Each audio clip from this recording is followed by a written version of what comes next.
Canes fans are like, we love it when it goes OT. We won 3-2 every single time. And they're right on this one. Andrei Svechnikov setting it up. And Doobie, you made the observation.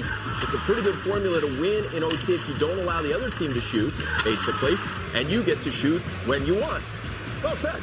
Yes, and technically they did have one shot on net after.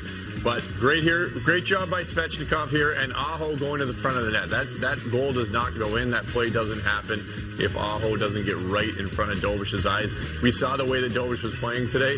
If you weren't in front of his eyes, he was stopping it. So that needed to happen in that scenario. And unfortunately, when you talk about turnovers, again, it didn't happen immediately off the rush. But when plays like that happen, it's chaos, right? Yeah. Montreal's trying to come back. They're scrambling. Everybody's trying to fill other positions. They work it around, and nobody can really get back to where they want to be. And Svechnikov gets a nice open look here. You can see as it goes behind the net. Montreal's scrambling. They're spinning around. They're trying to get back into position here. But you can see Aho does a good job getting in front of the net, and they have the time and space here as Svechnikov to get the shot through because Montreal's running around a little bit. Yeah, Aho doing a real good job getting tight to Dobish too. So Dobish, not a lot of room to move in that kitchen. It ends up going off the stick of Slafkovsky. Actually hit the glove of Dobish. He almost had it. If his glove was another inch higher, maybe he makes the save. You see it goes off his glove and in. Game winner for Andrei Svechnikov, and you see that the overtime goals that the Carolina Hurricanes have had in overtime. Canes fans will tell you that's good. It shows when we won the conference final. They're tired of hearing about the one and everything. Tired of it. And full credit to the team and to their coach, Rod Brind'Amour, for being patient when members of the media like us are like, hey, but what about all of your frustrations and struggles? Not this year. They've lost one playoff game. And in this game, I don't know how much credit, Doobie, you give to the Canadiens not being allowed to shoot and how much credit you give to their opposition for forcing them to struggle to handle the puck. But puck management issues were clearly a factor in this one, particularly late. They were, but I'm going to lean more towards the positive Carolina. This is just how they play. They were incredible in this game every single time. Starting from Montreal's end, you can see these breakouts. Montreal can't just play, you can't blame them sometimes because they can't just shoot the puck off the glass and then have it come down their throats over and over. That's not how the game's played anymore.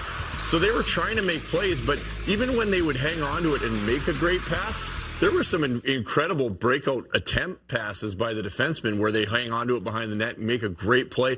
But then the next Hurricane player's right on top of him. It was just layer after layer, and the turnovers were consistent. But I'm looking more at the Hurricanes of just that relentless forecheck pressure of causing those as more than, obviously the Hudson one in overtime was very avoidable. Mm-hmm. But I think for the most part, when I'm looking at these turnovers, I'm looking at them being created by the Hurricanes more so than Montreal giving them up. Yeah, I've got to agree. It's funny, you look at that first game that Montreal played against Carolina. They spent very little time in their own zone. The breakouts were clean. They were easy. Obviously, Rod Brind'Amour and the Carolina Hurricanes adjusted really quickly. And you're right, they bottled them up in their own end. I wonder if fatigue isn't maybe starting to set in a little bit with these Montreal Canadiens. This was game number 17 tonight.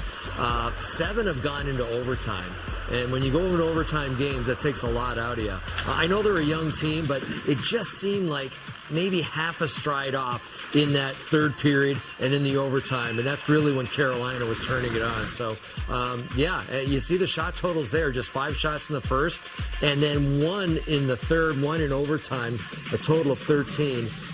You're not going to win a lot of hockey games getting 13 shots. And, we haven't really talked about Freddie Anderson. I thought Freddie Anderson was really good. He made some big stops. Wasn't very busy, obviously, but Doobie, as you mentioned, sometimes that's tougher for a goalie when he doesn't see a shot for 14, 15, 16 minutes and then has to make a big save. It is tough, and when those shots come, they're going to be scoring chances, and that was exactly it. There was no, Carolina does such a good job of suppressing the opportunities, but when they come, they're great opportunities, and he was there and ready for them when they came. He was awesome tonight again, and this is kind of going to be something, it is something that he's learned how to deal with the way Carolina plays, and every single time in this postseason, when they've been in these games where it feels like they have possession of the puck and they're controlling the game, but somehow the game's still tied or going into overtime.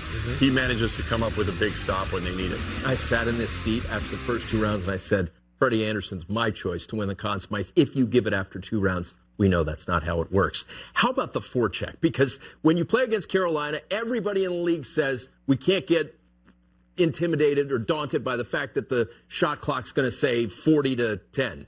Everybody says that, but then here we are in the conference final, and it's happening, Connie, and game after game, you're seeing the same looking shot tally, particularly games 2 and 3. Yeah, well, they're a tough team to play against. And Carolina, I feel sorry for the defensemen for the Montreal Canadiens because they are in your back pocket. They are in your face. They're not giving you any time and space. And, as unfortunately, they turned the puck over more than one time. I looked at that overtime. I counted at least 7, maybe 8 icings. That's almost like a turnover. And, that's not because they're icing the puck because they want to. They're icing the puck because there's absolutely no options for them. There's guys that are in their face, ready to steal the puck, and they don't have any options, so they end up icing the puck. So I give Carolina a lot of credit. After game 1, they made some adjustments. Those adjustments have worked perfectly, and give them full credit for the win tonight. I know Montreal very easily could have won it, but this was a game that for the most part, I think Carolina dominated from beginning to end. Yeah, and we saw in game 1 that with how relentless Carolina is with the way they play in the forecheck, that when there is a disconnect, that's what happens in game 1. That everybody has to be on the same page and going. And for the vast majority of the time they are, which is why the Carolina Hurricanes are so great. And we've seen it in game 2, and we saw it tonight. When everybody's clicking and they're all connected, it's just layer after layer. And Montreal, you have to make 3 or 4 tape-to-tape passes just to get out of your end. And one bobble, and that guy's on it. And we saw that over and over tonight.